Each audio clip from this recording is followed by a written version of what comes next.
ओम नमः शिवाय। प्रिय भक्तजनों, आज मैं आपको भगवान शिव जी की एक कथा का श्रवण करा रही हूँ।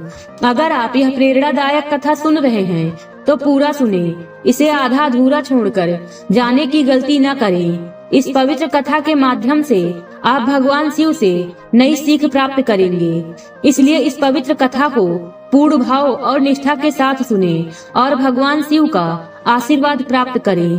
तो चलिए कथा को प्रारंभ करते हैं। एक समय की बात है, भगवान शिव पृथ्वी पर एक सन्यासी के रूप में विराजमान थे।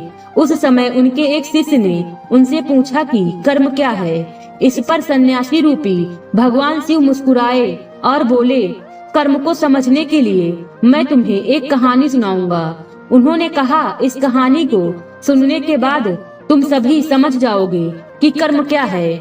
फिर वे सन्यासी रूपी भगवान शिव ने कहानी सुनाना आरंभ किया। एक राज्य में एक राजा राज करता था। एक दिन राजा अपने मंत्री के साथ देश की सैर पर निकले।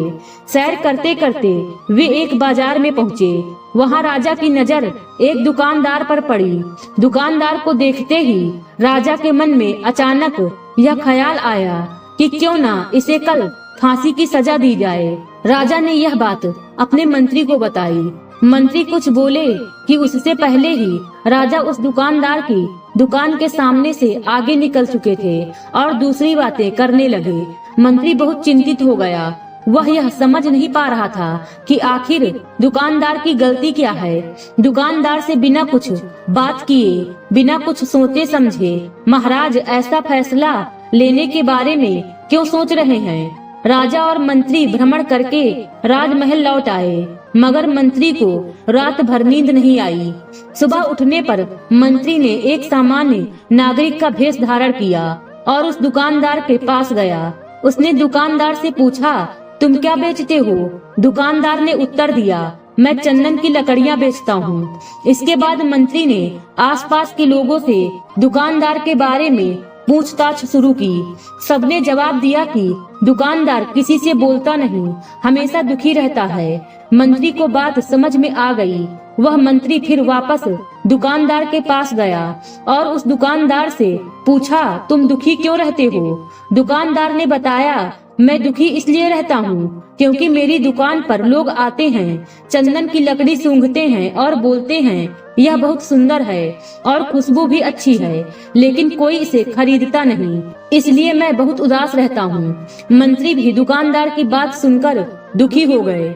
उन्होंने सोचा, आखिर कोई भी दुकानदार क्यों ना उदास हो जाए अगर उसकी दुकान का कोई भी सामान न बिके, जबकि उसमें कोई कमी भी न हो।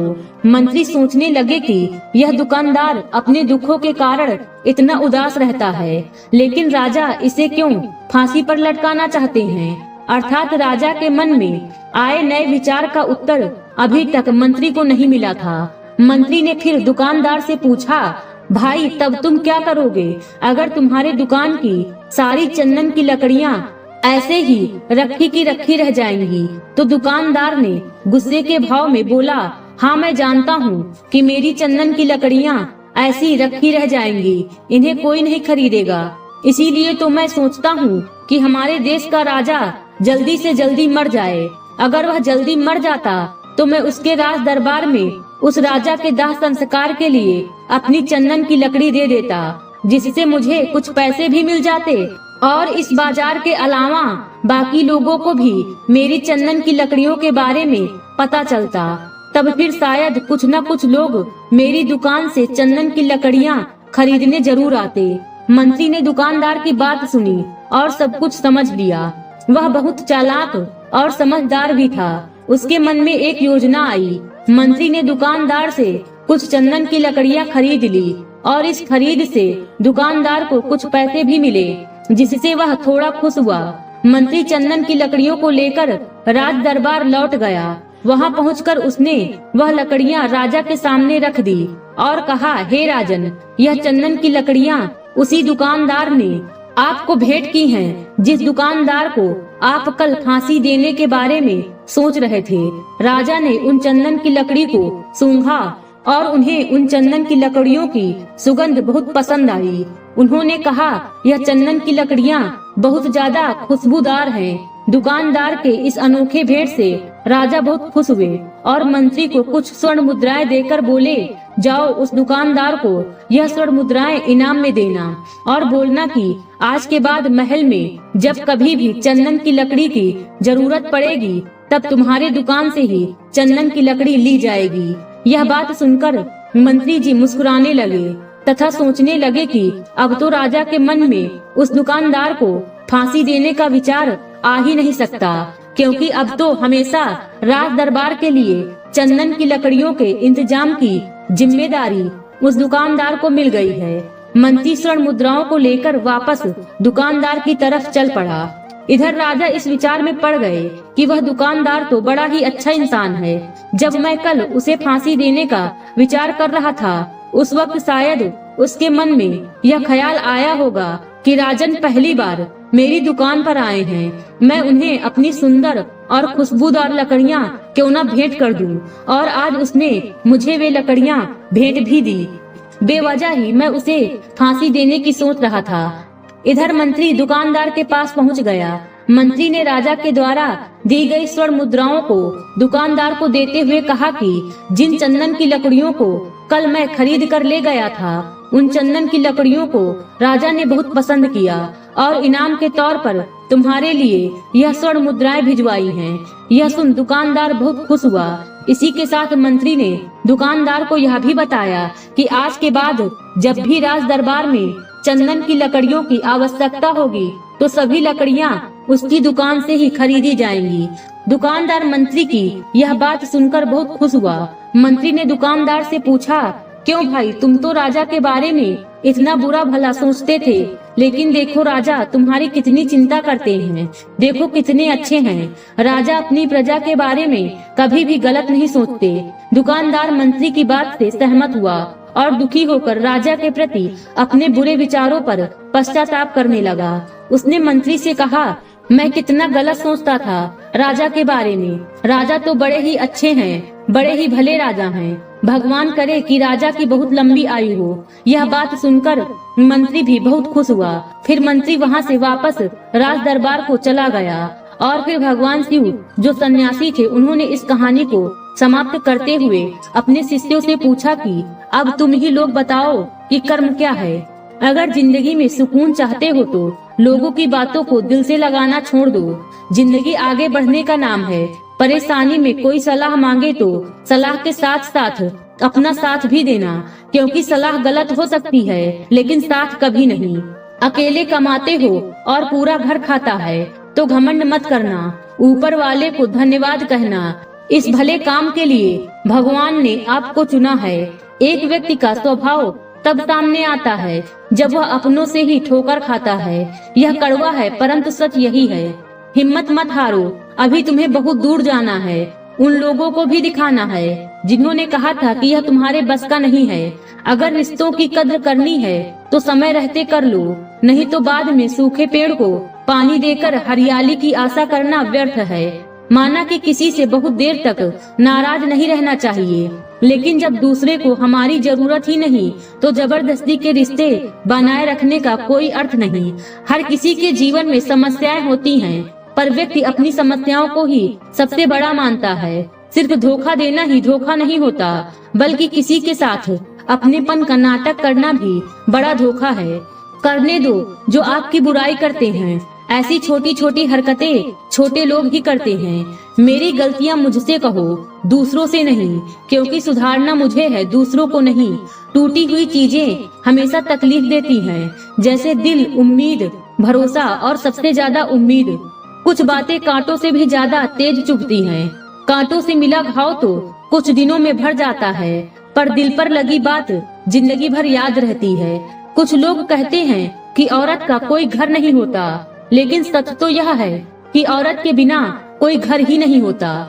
ब्लेड की धार तेज होती है लेकिन पेड़ को नहीं काट सकती। कुल्हाड़ी मजबूत होती है लेकिन बाल नहीं काट सकती। वैसे ही हर इंसान अपनी अपनी काबिलियत के अनुसार श्रेष्ठ होता है। इसलिए अपने आप की तुलना किसी और से कभी न करे। घर बदल जाए या समाज बदल जाए कोई गम नहीं, लेकिन सबसे ज्यादा दुख तब होता है जब कोई अपना बदल जाता है। कभी इसका दिल रखा, कभी उसका दिल रखा, इसी कसमकस में भूल गए खुद का दिल कहाँ रखा। बहुत दूर तक जाना पड़ता है सिर्फ यह जानने के लिए कि नजदीक कौन है। जो प्रिय है वही सबसे ज्यादा कीमती है। हवा, पानी और शांति, इनके बिना जीवन की कल्पना करना व्यर्थ है। भले ही आप कितना भी धन कमा लें, अगर सम्मान नहीं अर्जित किया तो आप हमेशा गरीबी में ही गिने जाएंगे। जिंदगी में चाहे जो भी करो, लेकिन कभी अधूरा प्यार मत करना, यही मेरी एक गुजारिश है। मैंने समय से पूछा कि आज के दौर में इंसान का सबसे बड़ा शत्रु कौन होता है। समय ने मुस्कुराकर कहा, इंसान की अच्छाई। वही रिश्ता सच्चा है जो पीठ पीछे भी आपका सम्मान करता है। मेहनत का फल और समस्याओं का हल चाहे देर से ही सही पर मिलता जरूर है। जब आप दूसरों के लिए अच्छा चाहते हैं तो वही चीजें आपके जीवन में वापस आती हैं। यही प्रकृति का नियम है। अपने तो वह होते हैं जिन्हें हमारे दर्द का एहसास हो, वरना हाल चाल तो रास्ते में आते जाते लोग भी पूछ लेते हैं। कोई भी इंसान ऐसे ही अपने आप नहीं बदलता। जिंदगी में कुछ हादसे ऐसे हो जाते हैं जो इंसान को बदलने पर मजबूर कर देते हैं। सही दिशा, सही समय का ज्ञान ना हो तो उगता सूरज भी डूबता हुआ दिखता है। फिर एक शिष्य ने कहा कर्म वाणी है, जबकि दूसरे ने कहा कर्म सोच है, और एक ने कहा कर्म भावना है, इत्यादि सभी शिष्यों के उत्तर सुनने के बाद सन्यासी ने कहा कि मनुष्य के विचार ही उसके कर्म हैं।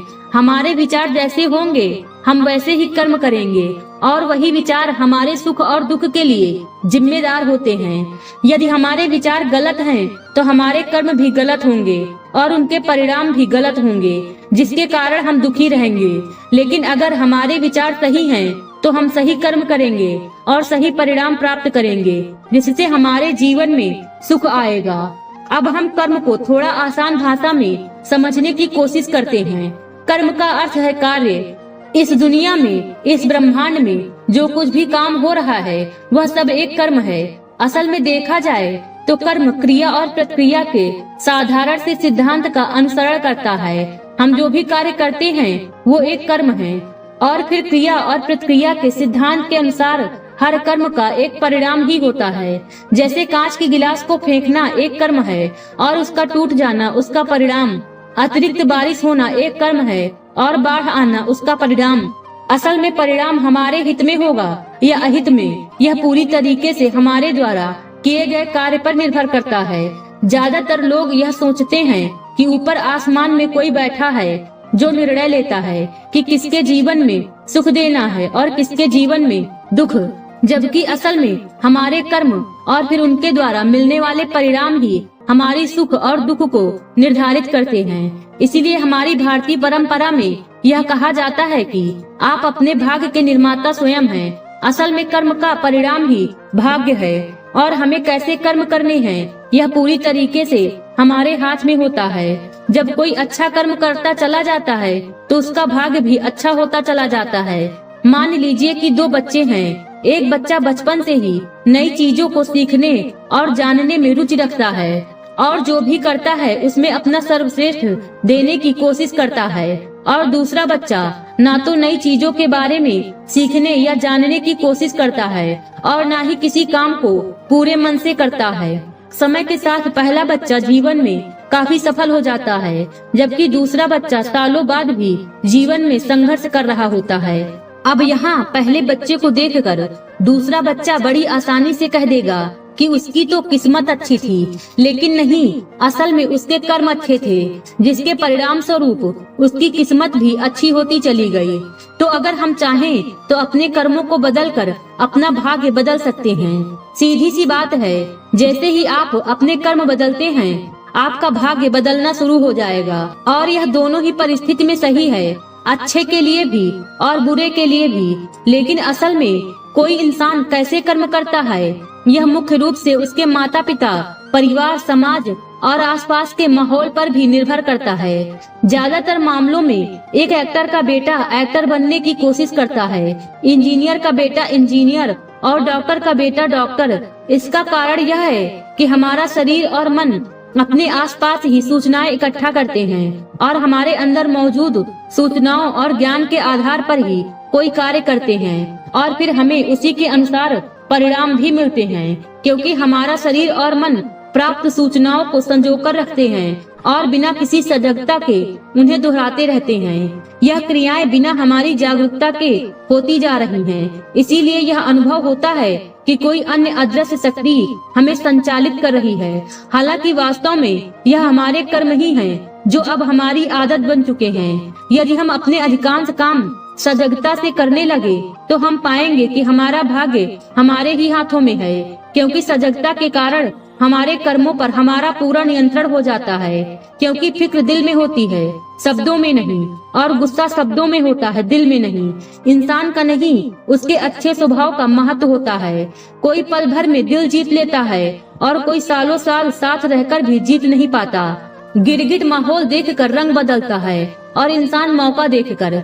दुनिया में सबसे भाग्यशाली वही है जिसके पास भोजन के साथ भूख है, बिस्तर के साथ नींद और धन के साथ धर्म है। उस इंसान से हमेशा दूरी बनाए रखें जिस इंसान को खुद की ही गलती नजर नहीं आती। जिसका भी साथ दो, खुले आम दो, विरोधी कहलाओगे लेकिन गद्दार नहीं। याददाश्त कमजोर होना इतनी भी बुरी बात नहीं। वे बेचैन रहते हैं जिन्हें हर चीज याद रहती है। प्रेम वह खेल नहीं जिसे कमजोर दिल वाले खेल सके। यहाँ तक कि रूह भी कांप उठती है सदमे से। लोग अपना चेहरा साफ रखते हैं जिस पर दुनिया की नजर होती है, लेकिन दिल और कर्म को साफ नहीं रखते जिस पर ईश्वर की नजर होती है। दुनिया में 3 प्रकार के लोग होते हैं, जो दूसरों के दुख से दुखी होते हैं, जो दूसरों के सुख से दुखी होते हैं और जो बिना कारण दुखी होते हैं।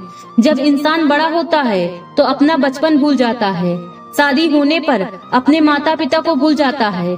बच्चे होने पर अपने भाई बहनों को भूल जाता है। अमीर होने पर अपनी गरीबी को भूल जाता है। और जब वह वृद्ध होता है तो भुलाई हुई पुरानी सब बातों को याद करके रोता है। दुनिया में लाखों पेड़ गिलहरियों की देन है। उस रात के लिए बीज जमीन में छुपा देती है और फिर जगह भूल जाती है। अच्छे कर्म करिए और भूल जाइए, समय आने पर वे फलेंगे जरूर।